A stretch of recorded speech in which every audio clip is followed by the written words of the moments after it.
Welcome back to Beyond the Wrench. My name is Jay Goninen, and I am your host. Today's episode is one that I've been looking forward to for a long time.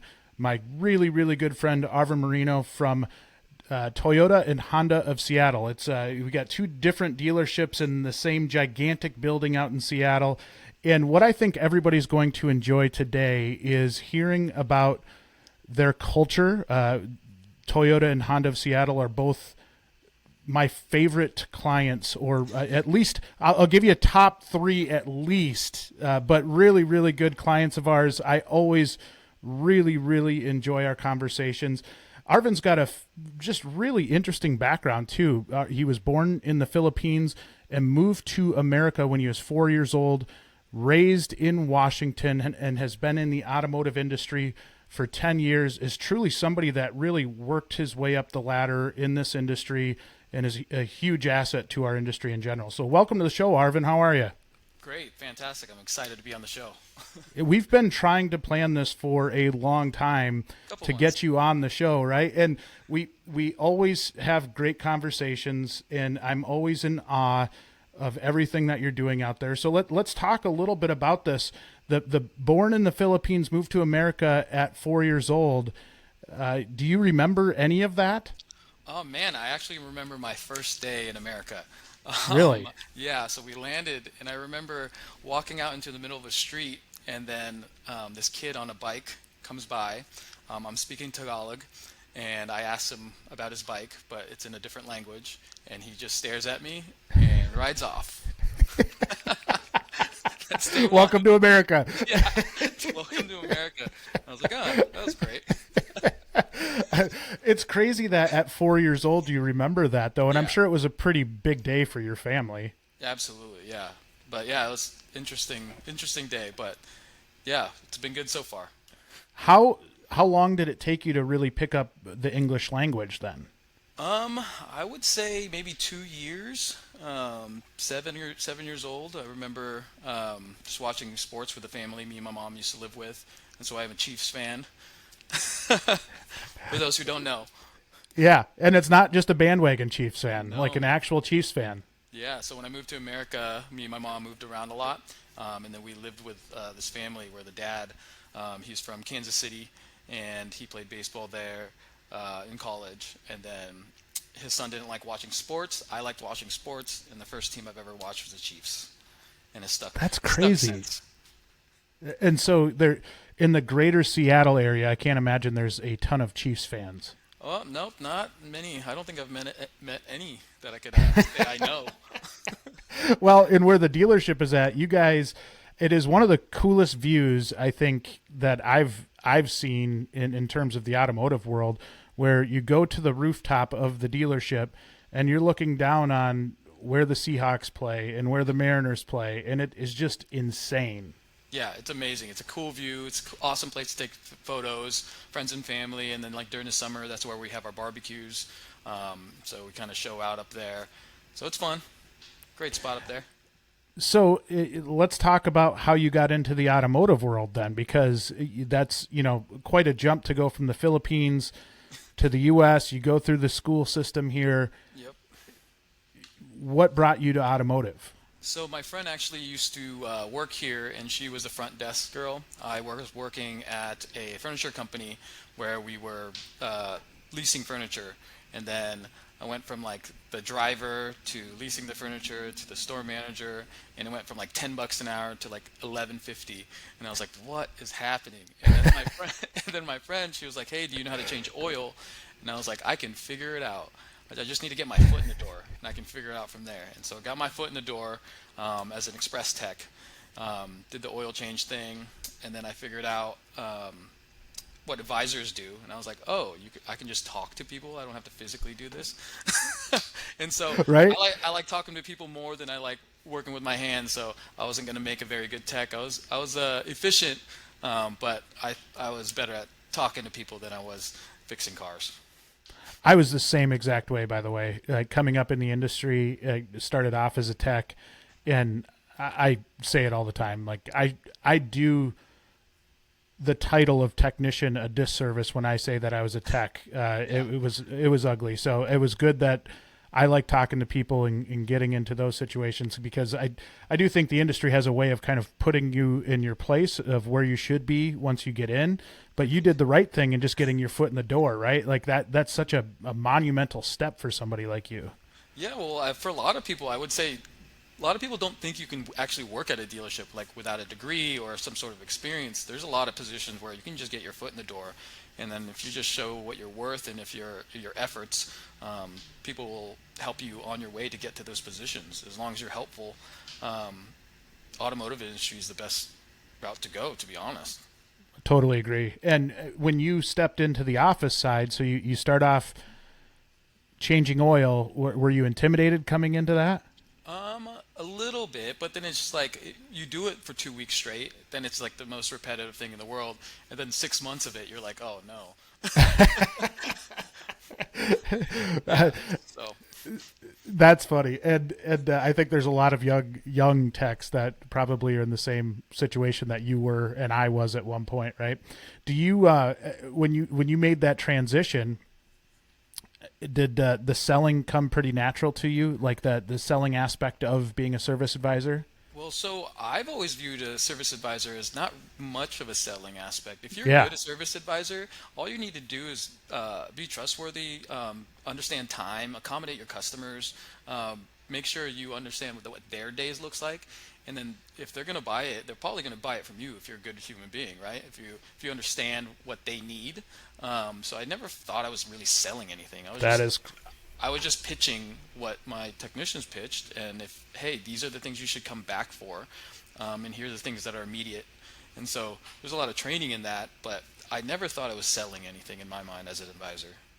I think that is the best advice you could give to an advisor, right? Is don't view it as selling, view it as doing your job. And I often hear that comparison to a doctor in that my job is to tell you what's wrong with your car. I'm not going to make stuff up. I'm not going to try and screw you over. I'm literally just trying to give you a health checkup of your vehicle, and we can take care of what needs to be taken care of to make sure that you're safe.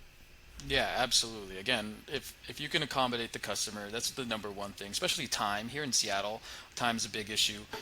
So everybody values their time really well. If you can help them accommodate that, or if the customer needs to pick up their kids at a certain time, so on and so on, if you can plan that out for them, they're going to want to come back to you. As long as you're cordial with them, understand everything they need for the day, it's really, really easy. But again, there's always hiccups. We can get yelled at eventually. It happens, and I think the one thing I really respect about you is how you truly did work your way up the ladder, right? Like it wasn't like you started off in a higher position. You got in, you worked in the shop, you then worked in the office as an advisor, and then what came next? What after the advisor? After the advisor, we actually moved stores, which is a huge transition. And then while we moved stores, that's when I left. So I left in 2015 because the management team wasn't as good as it is now. And again, people leave because of managers and management. I left because I didn't think the management team was headed the right direction or wanted to go to the direction we wanted to go as a staff, from the valets to the express techs to the technicians. Like nobody was listening to us or even like our opinions. So I did leave in 2015, a couple months into moving into this building, and then 8 months later I got called back. The family came back to take over, just to see, and then they went over like who left, why they leave. And so one of my technicians called me and was like, hey, can you at least come back to be a writer? Can you write for our team again? I was like, yes, absolutely, as long as they're gone and they don't bother my my little shop here as an advisor. And so I came back and did my thing. They saw what I was capable of and then made me a trainer. So I started training all the new advisors, the valets,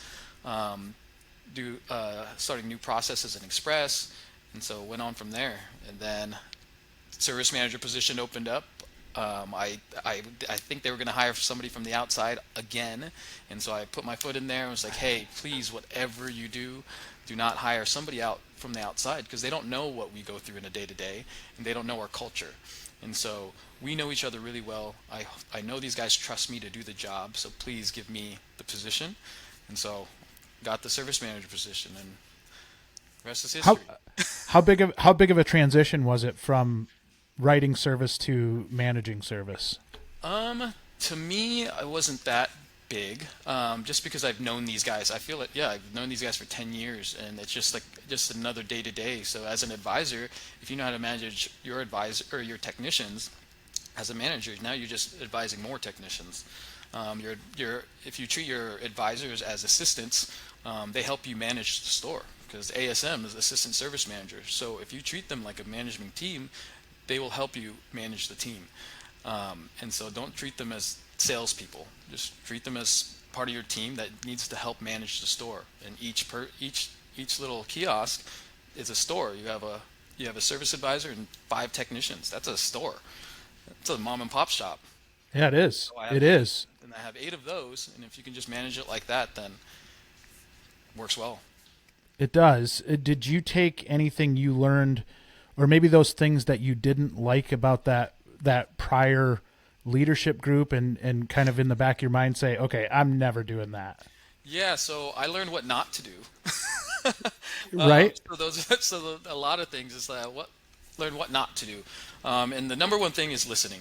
Just if you can get your guys in an office to understand what the goal is, listening is the biggest thing. Understanding what they go through in the day to day, and like how we can fix it, and then communication. Um, Communication is by far the biggest thing in any sort of relationship, whether it's your marriage, your friendships, the office. Communication's the biggest thing. If your team can't communicate really well, then it's impossible to do a lot of things.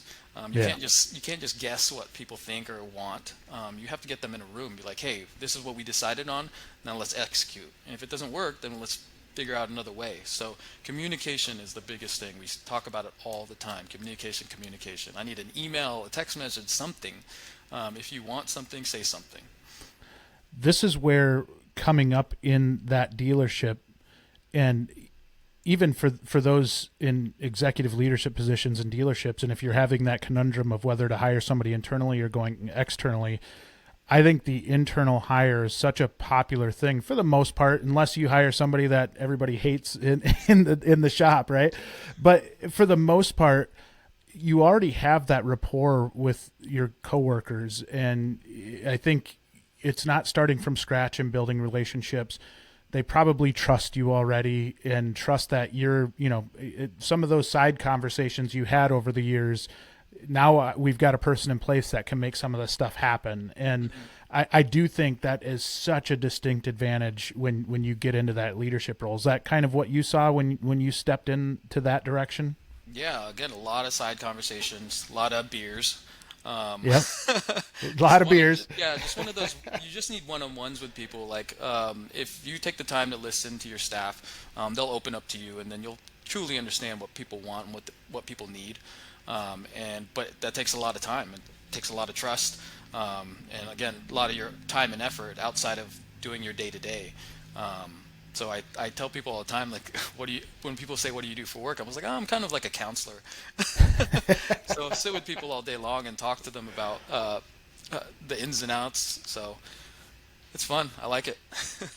Well, and you're a personable person too. I think that really helps in getting that technician, or any employee for that matter, to really say what they truly feel, right? Because I think a lot of times what happens if you don't have that relationship is somebody just sits back and holds on to a lot of stuff over time, and then ultimately it explodes if they don't feel like they can talk to that person, right?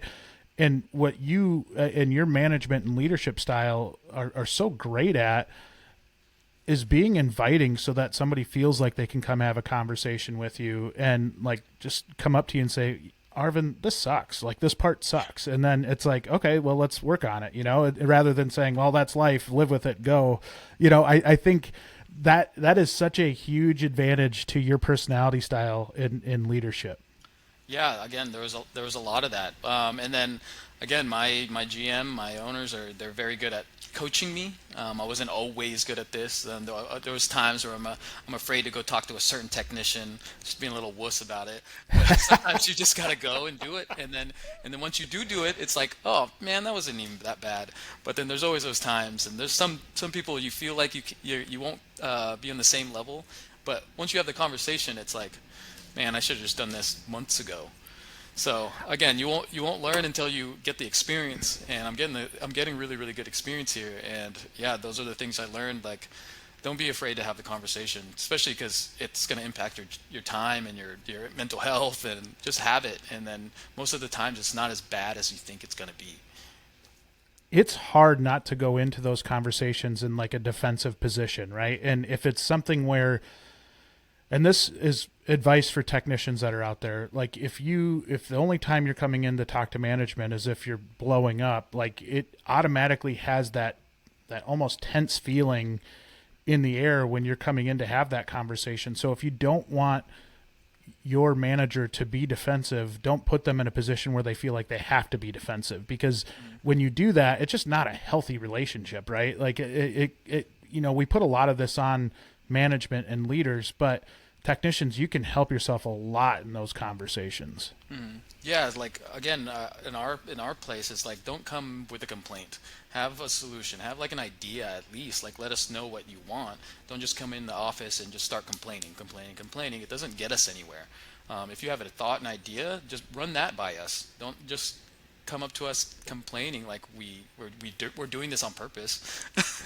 So if you can just give us some time to understand what your situation is, and if you have a solution, but we're willing to try. We're willing to try anything as long as the conversation's there, instead of like people chirping in the background, and then next thing you know, you hear about it and you're like, is this an actual problem? Right? Yeah, so it just depends. Registration is now open for our 4th annual Technician National event. Technician National is a one-day virtual event that brings together technicians, shop owners, and managers, fixed ops directors, and HR professionals to discuss how we can work together to promote and improve technician careers. This year's theme, Treating Technicians Like an Asset, Not an Expense, is about making people your priority. It's completely free to attend, but you must register. As an added bonus, everyone who registers will receive the session recordings after the event. You can register at wrenchway.com/events/techmission. Link is in the show notes.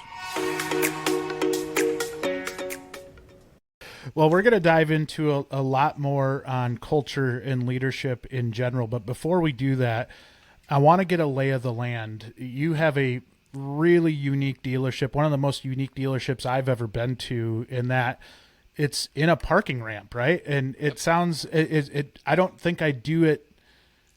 It's just due based on like saying it's a parking ramp, because it is gorgeous. It is a really, really cool layout. But tell us a little bit about the layout of the dealership. It has its own complexities. It is just, it's a different dealership, and it is awesome. Yeah, so it's a giant dealership. It's split into two completely right down the middle. You got the Honda side on the left side and Toyota on the right side. It's 6 stories tall. Our first floor has our both sales offices, and behind it is the service department. To get into the service department, there's 3 huge lanes for 3 entrances to get the cars in. And then my Toyota store has 36 bays. My Honda store has 28 bays. And then second floor is like our BDC office, our sales trainings office. And then third floor is where all the customer parking is. And then that's where we have our lunchroom, our locker rooms, all this stuff for the staff. We have a little snack area. You can check out some snacks if you forget to bring lunch. Our accounting office is there. And then our 4th floor is all used cars. 5th and 6th is all brand new cars. So a gigantic building, a lot to walk, a lot of stairs. Keep our technicians fit is the goal. Yeah, not hard to get your 10,000 steps. Nope, not hard at all. But it is a really cool layout when you pull in the parking lot. And I remember when I first saw like the Top Shops page or your website, or even being out there, I think the how it was laid out and built, it looks so cool. Like the Honda Toyota split, like right down the middle, and the branding is like straight up Honda one side, straight up Toyota the other, and it's just like from a visual standpoint is really cool. Yeah, it's blue and red everywhere. So Yeah. just split directly down the middle. Yeah, it's a very, very unique store compared to most. Obviously, not a lot of Honda, Toyota dealerships next to each other at all. Big, Well, but big conflict there. but the reason for it is just it's hard to find land in Seattle, right? So you have Absolutely. to go upward. Go upwards. Exactly. Yeah, I would trust me if we can have another parking lot, that'd be cool. But you'd have to build up. So we talk about the ownership and leadership there, and I've become really close with the owner of the dealership, Melissa Miller, and I talk about her, I talk about you, I talk about Christine, I talk about the whole team there a lot in everything we do, and it's because it's one of the most unique cultures that I've ever seen, in not just the automotive business, but in business in general. And the amount of acceptance, and when I say acceptance, acceptance of risk, acceptance of trying different things. You were very, very early adopters of WrenchWay, and it was such a cool thing for me to see, for us as an early stage company at the time, and you guys just saying, yeah, let's do it, let's go. And it wasn't like fighting, it wasn't, it wasn't trying to like, I don't know, it was just such a different conversation than we have with a lot of other dealerships. And I think that really starts with Melissa, and in the conversations with her, and as I've gotten to know her, you start to get that personality that it's just, it feels like the whole dealership kind of follows her, right? Like follows her lead in terms of how she treats people and how she is with her staff and with customers and with vendors, with everybody. She's just, she's awesome. Hmm. Any, I don't even know how to ask this next question, but like, is there anything to add to that? Right? Like, I mean, it is, I think the uniqueness comes from the leadership, and she's just very, very unique.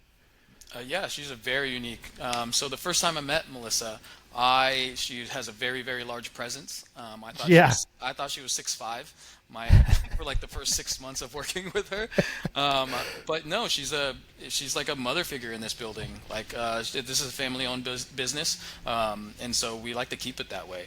And she allows us to have freedom to do a lot of things we want to try, and she gives us all access to just about anything. And if it fails, and we can figure it out. As long as we are trying together, then it doesn't bother her. As long as we're all trying to figure this out together, and not just like, let's just do this. No, then it allows us to do anything. The cool part about this store and the management team is we talk every day, all the time, whether it's text message or in the office. We meet every day, and everybody's involved in every single department, and everybody knows just about everything. There's no little secrets behind. Nobody's doing this and this. Nobody's ever wondering what's happening in the dealership. We're always involved, and so everybody's opinion matters. And so that's one of my favorite things. So if you have an idea, say it, or else you're not helping us move forward. And Yeah. that's the number one thing. You have to keep moving forward. If the technology skips, we had this conversation earlier. If technology gets above us, then we're going to fall backwards. And so that's why we always want to try everything. Whatever's new, we have to try it, because if we are the forefront and we're the best at it, then why not? I'd imagine that gives you a little bit more comfort when you do go to make one of those calls, or when it doesn't feel like you're handcuffed, right? It feels like you can try some things and see what works. And I think more often than not, when because you embrace it from the start, things just work better for you guys. Like and everything you just said there, I see in every meeting that we have with you guys, right? Where it is fun and people are laughing, and you can tell that, you genuinely enjoy each other's company. And I don't even know if you can put that in words or accurately describe what that looks like, but every time I talk with you guys, it feels like you're having a blast.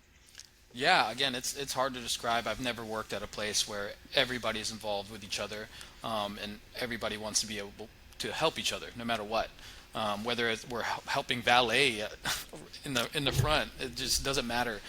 If every time I do my interviews, it's just like if you are a helpful first person, you will get far in this company. Like just be helpful. You can be helpful in general in life. You'll get far in life if you're helpful. It's just super simple, but yeah, I really love my team and the ability for us to grow and be helpful and want to advance without there's no conflict, it seems like, ever.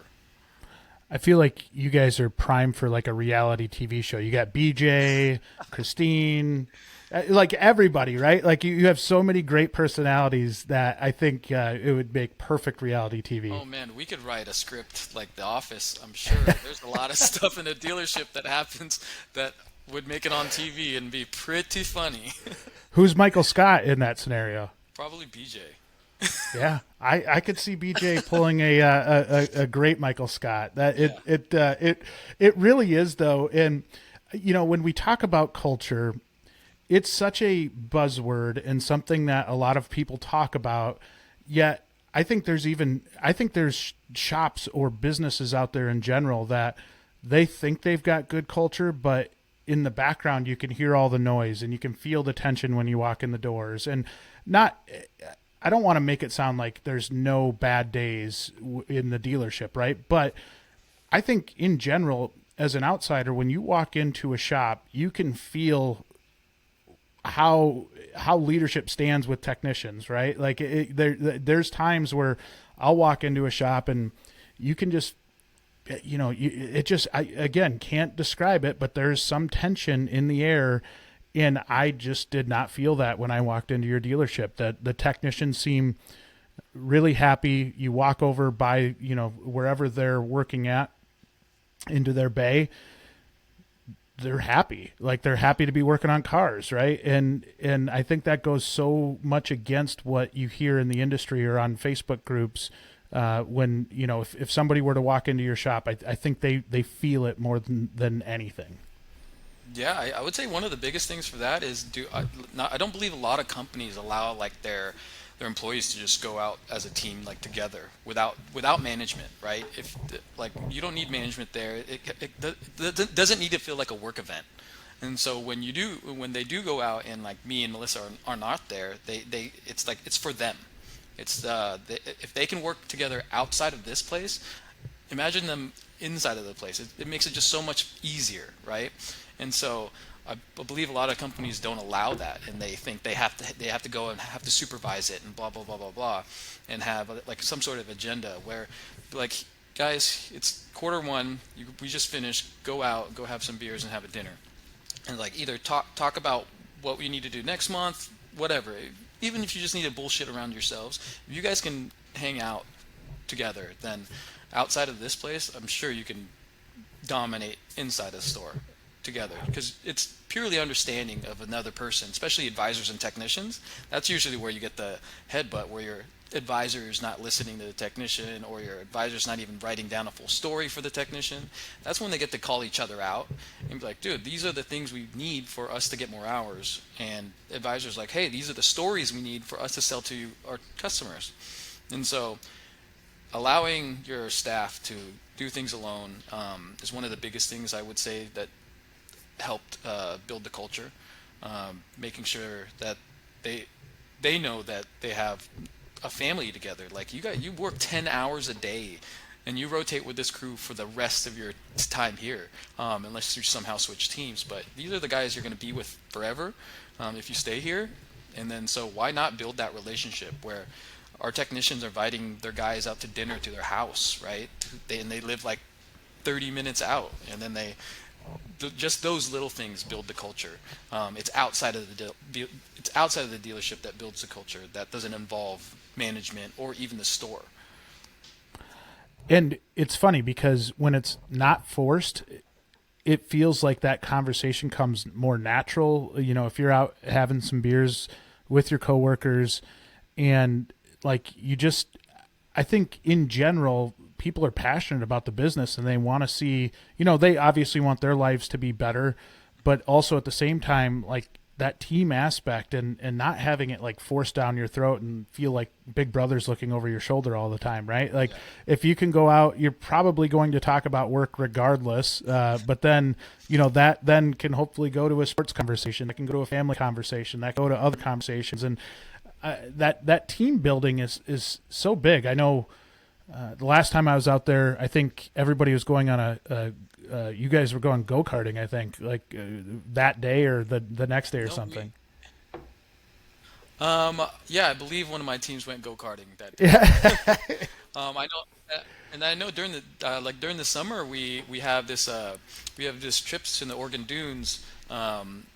So we have at least 15, 20 Toyotas go out there all at the same time, caravanning and go to the dunes, go camping. And so I have technicians that go, advisors that go, a lot of my friends, and the technicians brings their friends, and just 30 people out there in the dunes. So it's really, really cool. The culture and like how they bring people along, and people's families come here, obviously get the car service, so on and so on.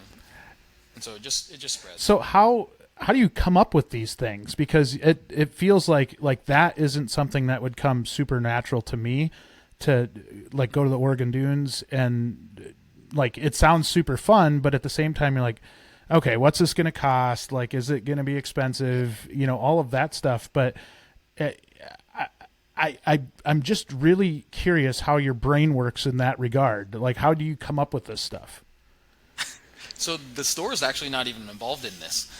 So we started this as like a few advisors, myself, and a bunch of friends. We started this, and then we're like, oh, let's just invite more people. And who else are you going to invite besides the technicians? And so more advisors came, more technicians came, and it just keeps building. So I'm sure next year it's just going to be even more techs, because on my Honda store, they've seen it, but only some of them have like 4Runners that are able to get into the sand. So we'll see. And what do you do when you're out there? I mean, it's not like you're doing like these kumbaya team moments. It's just natural bonding, No. right? Yeah, natural bonding. We have a really good cook that comes, and then we just drink beers, go to the sand dunes, go to the water, hang out, have a huge bonfire, and just hang out. That is cool. Kumbaya, I guess. That is cool. So I'm writing down the date now when I should be coming out. I got to try and make my August. Okay, all right, August of 24. Oregon Sand Dunes. Yeah. I'm going to join the team. Yeah. Perfect. Yeah. Sounds great. Awesome. What else, what other things do you come up with? I mean, and like, how do you, that's a personal one, but then I'm assuming you have some just general team outings and that kind of thing. Well, yeah. So again, we kind of let our teams do their things. Again, us being involved, it feels forced. And so our guys go karting. One of my teams invites people to his house and goes shoots guns. People just have nice dinners. It's up to them, and so we just allow them to kind of do what they need to do to blow off some steam. If they need to go yell at each other, and if there is a problem, I pull them up to the office. Like their team dinner is it's in the conference room, and we're gonna hash it out within an hour and two. And so, yeah, sometimes you don't get to go. Yeah. Sometimes you get to go sit upstairs and solve this issue that I don't know what the issue possibly is. I don't know why you guys have conflict, but we'll figure it out. Has it ever been awkward? I wouldn't say it's ever been awkward, right. But of course there's yelling and pointing fingers, but there's always a solution. Yeah. There's always a solution. And so if you don't have the conversation, you can't resolve it. So if you don't put people face to face sometimes, then it's just pointing fingers, as he said, she said. And so if you just need to get them in a room at one point. Yeah. And until you do that, you're just going to fight that, like infighting in the shop and just, I've always been a big believer in that myself. And I have had it, where it has probably backfired on me a little bit, but I think in the end there came some type of resolution, right? And I think the importance is if you have everybody rowing in the same direction, and it's not, if somebody's coming in and is maybe doing it for the wrong reasons, and has a gripe for the wrong reasons, and that could stem from jealousy, or that could stem from, maybe just personality conflict. I think obviously there's in any shop a lot of different personalities, and sometimes those can be really hard to manage. How do you manage that part, the different personalities, and maybe you've got oil and water working in bays next to each other. How do you manage that? I feel like we've been pretty Yeah. good at putting people in certain spots, because I know my team leads really, really well. I know their leading style. Understand what makes them mad and what they understand, and their patient level. So I kind of pretty good at putting people in certain places and matching teams. But again, it does happen, and then it's just the understanding as a team. Like, you are the team lead. You can't butt heads with this person just because of this reason. We have to talk about it. Again, it's that hard conversation you have to have. And then again, if you can go outside of here and talk outside of work, perfect. But if I need to be involved, I'll be involved. But these are all men here. It's all adults. We can figure it Yeah. out. We just have to have that conversation. What you just said there, I think, is hugely, hugely important, which is finding the right fit. And I go back to my time in industry and when I was on the dealership side, having multiple dealerships.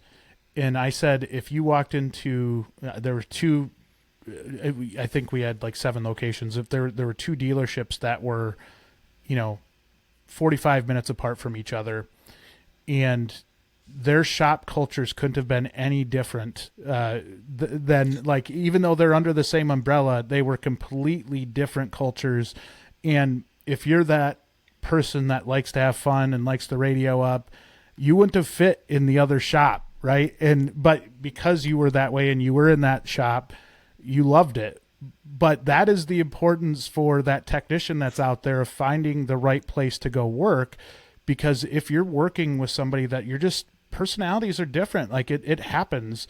And if you're that, nose of the grindstone, like you're really going to work like world beaters and really don't want to talk about personal lives, and like you just want to get stuff done. But then you enter that person that's the opposite of that, that can have just a chaotic effect on the entire shop. Absolutely. Yeah, again, the teams are all different, right? And they all run differently. The team leads management differently. The 2 advisors you have, different personalities. But yeah, you have to try to mix and match. Some people just don't get along, so you have to make a movement. So that's just a tough choice you have to make. But if people can understand themselves and what the goal is and what we're supposed to be doing here at work, you don't have to be best Right. friends. But if we are all on the same page and have the same goal, then you can work this out. You can be an adult and you can work this out. We can do it. We can do it.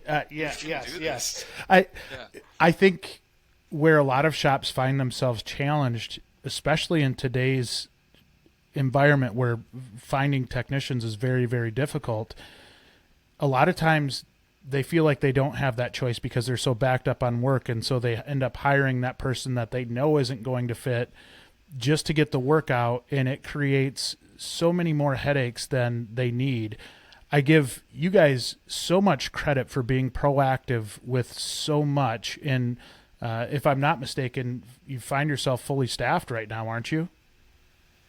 Yeah, we're just backfilling right now. We're just trying to figure out how we were going to grow technicians instead of bringing on random technicians from around the place. So growing our guys is the biggest thing. Like right now, we're losing one of our guys because he's going to be our new T10 Wow. instructor, which is like, congratulations. That's an amazing reason to leave. It is. So obviously my first question was like, wait, are you leaving us? He was like, no, I would never leave you. But this is an opportunity for me to teach.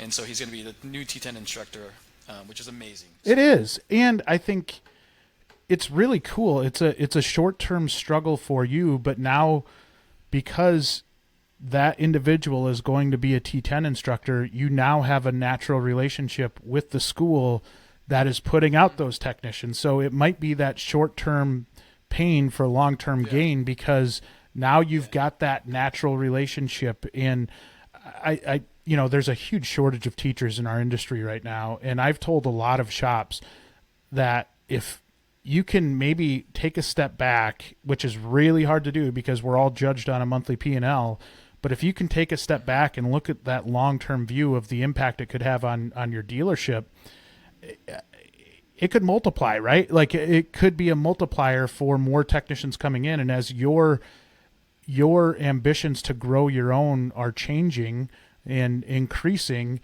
that's one heck of a good relationship to have. Oh yeah, especially the guys we have now. We have a lot of hungry kids, and so we're going to be sending, I think, 2 or 3 next year to the T10 class. Hopefully, Rafi is one of the instructors. That'd be pretty cool. Hopefully, he's up and running by then, which would be awesome. But yeah, he's an amazing technician. He graduated from T10 with all 8 ASEs in his L1. That's like dime a dozen. He's amazing. He's an amazing tech. I can't wait for him to teach. And see what we get out of it. Well, especially if that was one of his aspirations, was to teach. He genuinely wants to go teach. Yep. He's never, he would feel terrible if he never went and tried it, right? And Exactly. and most of the time, if they have that initiative and that drive, it's going to end up being a pretty good thing for him. Oh yeah, if he doesn't work out, trust me, I got to pay for him.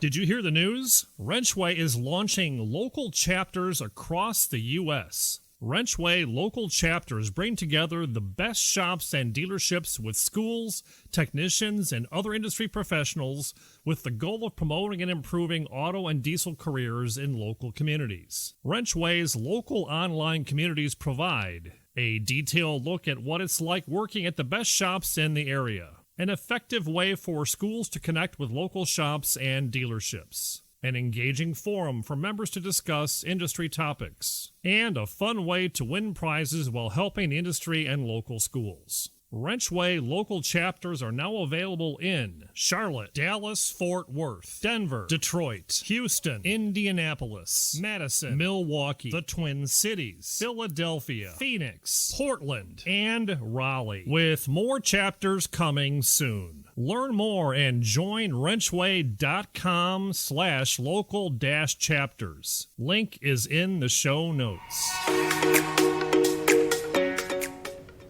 All right, so let's talk more about culture. We talked about getting the right people in, and now you find yourself in a position to where you can be patient and you can find that right person.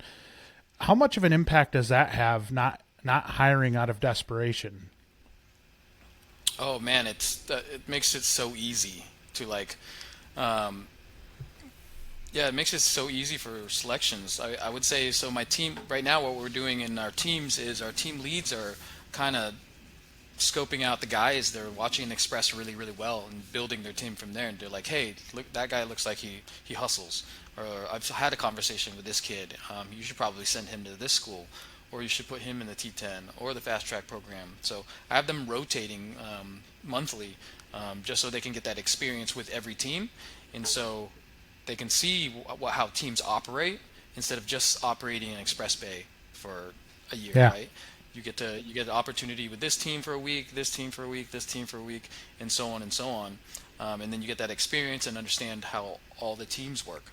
So then everybody from there gets to decide, this kid he's never on his phone, he pays attention, he retains information, or this kid's always on his phone, sitting down, so on and so on. So we kind of get to feel them out, feel them out. Like, are you going to last here? Like, I've already had those tough conversations with a couple kids of like, hey, I've been talking to my teams and you seem to sit down a lot.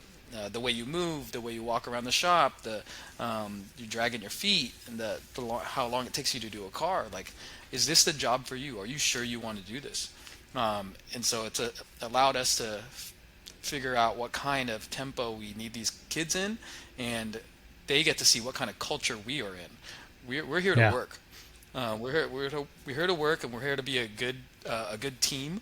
And then you got to put in your efforts to be a part of that team. And our guys see it; they see it from afar, but they know what they're looking at, and they know what they want. And so, if you're not going to be one of those people, um, I'm asking you now: are you sure this is the job for you? And really key part, you're listening to your people and they're giving you feedback. Yes. And that, when we talk about listening, that's a really good specific example of listening, is that you're listening to your team. They have eyes in the shop all the time, so they can see what's going on out there and see things that you as a manager might just not be able to see because you're doing your other stuff, right?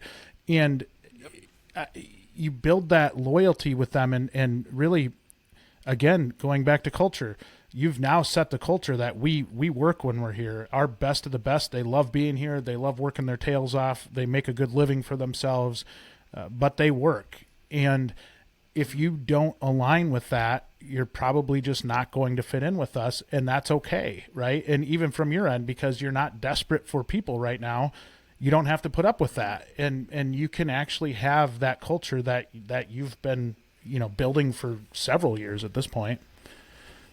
Yeah, several years, and then again, we had to do a big rebuild on our Honda store, and so we just tried to mimic everything we could, and we knew what the building blocks were to build an awesome foundation for the shop. And my Honda store, we had 14 technicians at one point when I took over. That for some days that was only like 6 or 8 techs a day. So now we are up to 28 Wow. technicians. So it's there. Like every single bay on the Honda store is filled. That is cool. I mean, what a feeling that is, Yeah. a sense of accomplishment. We have what's called rolling techs with roll arounds, because they just every bay is full. Wow. One of the things that I've worked with you guys on is trying to get a monthly meeting set up so that you're actually kind of talking about this stuff consistently, right? The staffing and where you stand with things. What I've loved about what you have all done is you've made schools a big priority in those conversations. But talk to me about that monthly meeting. Is it a good way to kind of just keep you on point? Is it a waste of time? Is it give me an idea of what you think when you come out of those meetings each month? No, I really enjoy the monthly meetings. It keeps us on point, keeps us on track to make sure we are looking at WrenchWay.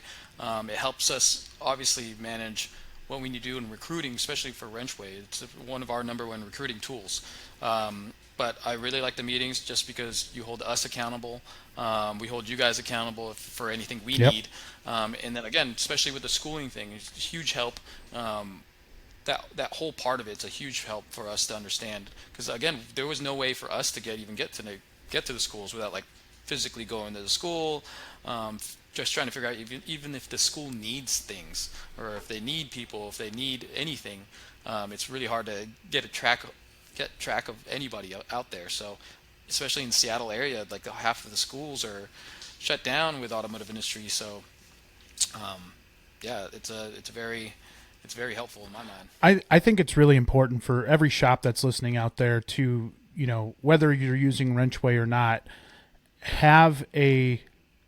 having that meeting is so impactful, because, when you're talking about, culture, which is everything that we said, it can be brought up in those conversations, where you stand at with things in general. And, holding yourselves accountable out of those meetings is so important, because you can have those meetings, and then if nothing is written down and you don't have something to go back to, you just kind of start the same meeting over and over and over every single month. So if you can use those as building blocks and know that, hey, we're going to have this meeting each month, we're going to talk about staffing, and then we're going to actually put action items down for our team to work on over the course of that month, you just progressively see yourself in a better situation. And I don't think most shops are patient enough to wait through that process. Again, not even specific to WrenchWay, but more so just in general, to sit down and just keep trying to move the needle a little closer each month. And I, again, will give you guys so much credit for everything that you've done,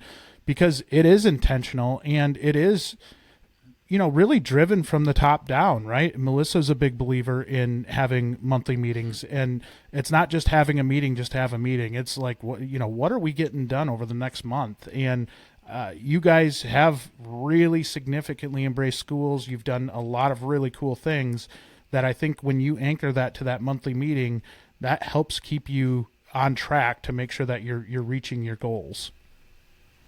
Yeah, absolutely. Again, it's a culture thing. Like if you don't put that part of your culture, like understanding that you have to meet, we have to discuss these things. And for example, like my team leads, they have their own meetings at the beginning of the month. I'm not even there. They have their own meetings. They talk about what's happening in the shop, what they need in the shop, and any problems with the technicians. And then after they're done meeting, they have notes and they give it to me and be like, "Hey, these are the things we heard about." It's like we're not even part Wow. of that. They want to do their own meeting to understand what they need to do as team leads to progress in the shop. So that's again culture. If you can instill that, people will want to meet by themselves. People will want to meet on their own to make sure their teams do better. Well, you're giving them the opportunity to lead, like truly lead a team. It's not Arvin coming in and overriding the conversation. It's you letting them have those conversations, and I think it helps build trust. It helps build some confidence, because then you can prove to them that, hey, you can be a really good leader. You can do this really, really well. And it gives another stepping stone in that shop, right? Where I think a lot of times maybe that MDT, that great technician that's out there, could find it mundane after a while in doing the same stuff. Like this gives another step in their career journey to help them grow. Yeah, absolutely. Again, allowing these guys to grow and lead is part of the culture also. Like everybody, again, I don't treat my ASMs as individual salespeople. They're assistants to me. If I need something, they're there to help me, and they know that. And if they, again, I work for them also. If they need me, then that's where I need to be. One other thing that really plays into culture, and again, listening to your people, and you were a part of a roundtable that we had done a few months back. That was a really popular roundtable. We had a lot of live attendees to that one, and I think a lot of people that have watched the recording. But it was talking about flexible scheduling. It was honestly one of the more memorable roundtables that I can recall. But it was another example, I think, of you listening to your team, trying to figure out how you make that even happen with the flexible scheduling. Was that something that you came up with, or was that something that, walk me through that process? Yeah, so I would say the rotating schedule has always been a part of our thing, but it did go away for a little bit. I think it went away sometime when I left, but I knew when I came back we had to put it back together, just because it allows the technicians to relax, right? And so the 4-day rotation, every 3 weeks you get a 5-day weekend. Technicians are working really, really hard for you, and so if they don't have breaks, you're just killing them. And so that allows them to have some time off with their family. You don't have to ask for much vacations, because every 3 weeks you have a 5-day weekend.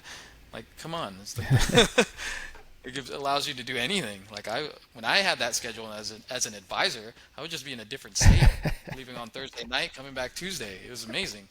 You get a lot of time to yourself. Well, and I think it helps you manage some of the burnout too, right? Like I think any business or any job you're ever in, you're probably going to run into that burnout side, and if you can consistently get 5 days off in a row, I think it just helps you come back with a clear mind and just gives you a break from the shop for a little bit. Yeah, again, everybody's here willing and ready to work. They understand what we need to do in a given day, and so that 5-day is really relaxing for them. So you've already got one of the best cultures that I've ever seen.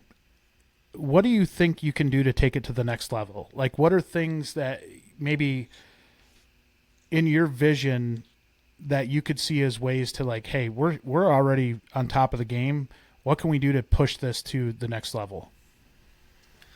I think with the size of our dealership, one thing I've always really wanted to have in our shop was more education, whether it's an hour after work where I have somebody here that teaches, helping these kids with their ASEs or even with the basics. Like I want some sort of education program in our store that can help grow our guys quickly, whether it's advising or being advising sales or a technician, like those, especially even a parts person, right? Those are the things, like if we had an hour at the end of the day where you can look at a car over with a master technician to understand what you're looking at, understand the processes of it, instead of just going through the motions every day of changing oil and rotating tires. Here you're looking at the brakes, and these are the things they're going to ask you during the ASE questions. Here's the practice test. Take this practice test home. Let me see what you get the next day, and then here's the things we're going to go over. So education is probably going to be the biggest things for dealerships, I would say, because I don't know when manufacturers are going to step in and be a part of that. You know what I mean? And so it's up to us as the dealers to educate these guys, especially technicians. It's a dying breed, but they are very important for the future, no matter what. So education is probably the biggest thing I think we need to focus on in the next few years. Just because I don't know how much education's coming out of anywhere else besides T10. That is, I absolutely love that answer. And the reason for it is, on top of the education, you talk about, we've talked about, the majority of this podcast has been about how great your culture is. Well, now you're introducing something where that entry level tech has a way to ask that experienced tech a question on something that maybe they wouldn't typically ask because they don't want to bother them over the course of the day or something like that. But all in all, you're continuing to build those bonds in your shop, and it might just come off as education, but you're helping build confidence in that young person. You're helping them get more comfortable asking questions and get more comfortable around those experienced technicians. And I remember when I came in, I don't know if you were the same way or not, Arvin, but it is intimidating to go up to that tech that's been there for 25 years and ask them a question, 20 minutes after you just asked them a question prior to that. It's not the most comforting thing in the world. Mm-hmm. Yeah, some of these technicians are hard asses. It's like impossible to talk to them, and so you got to get a couple good guys that are willing to talk. But all of them are good people. They're just different personalities, right? Different personality, yeah. So it'll be a work in progress, that's for sure. But it's definitely going to be worth the work to do that. Yeah, and I think just like anything else, right? Like you try it, see what works, see what doesn't work, tweak it, go at it again, right? And the more you can do that, the more you can refine your process there, even on the training side. I think the more you're going to be finding yourself ahead of the competition. You're just going to naturally be better because you're actually working on the stuff that, frankly, a lot of people say they're working on but don't. And so when you keep pushing the bar up and you keep pushing the bar up, at some level it just makes it almost impossible to compete with you, right? Just because you are in such a different area code than everybody else that it can make it a real advantage for your shop. Yeah, absolutely. Yeah, I'm excited for the future. There's a lot to do. There's plenty of growth, plenty of opportunity, especially for the younger people that come in the industry right now, right? And so, yeah, I hope the manufacturers help on that end for education, but it's going to be up to the dealers at this point to get us to where we need to be. Last hard-hitting question of the day. What are your feelings on the Chiefs winning the Super Bowl again? 75%. Wow, all right. We're not looking too hot, man. We're playing some teams that are not that good and not scoring as many points as we should. So we've won by the skin of our teeth for the past 5 games, 5-1. We should have won the first one, but Travis Kelce's got different things on his mind right now. Yeah, that also is an issue. Well, it'll be fun to watch them. Yeah. We're the Packers. My team kind of in rebuild mode this year. So not quite as fun as it is to watch them as it normally is, but hopefully we get back there. But in all seriousness, I absolutely love the relationship that we have with you guys. Am hugely honored to work with you just on an ongoing basis. And I do think you set the bar in terms of how a dealership should treat their people. And I just nothing but the highest compliments to not only you, but to everybody on both the Honda and Toyota side of Honda and Toyota of Seattle. Just a phenomenal group, and just appreciate everything, Arvin. No, Jay, thank you for everything. Again, WrenchWay has been phenomenal to us, everything you've done for us, helping on the school and even starting. Again, we just jumped on board, and you've been such a huge help. This company as a whole is amazing. Your staff has been super helpful. Everything you guys do is for the future of automotive industry, which is amazing, right? I hope more automotive companies jump on this WrenchWay thing, because again, it's the way to communicate with automotive industry, and it's a way to communicate with each other as a whole, from education to dealership to dealership, tech to tech.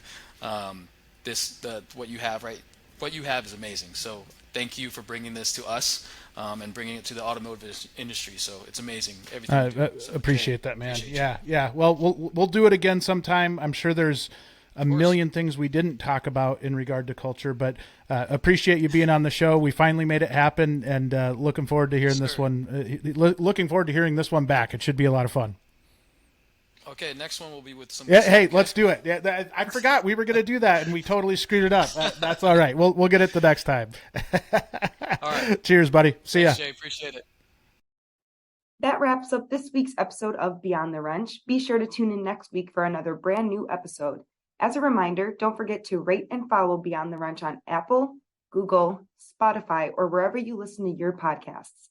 This helps us get Beyond the Wrench in front of other fantastic shop owners, managers, technicians, and dealers just like you, so we can continue to help improve, promote, and grow this amazing industry. Thanks everyone for listening, and we'll be back next week.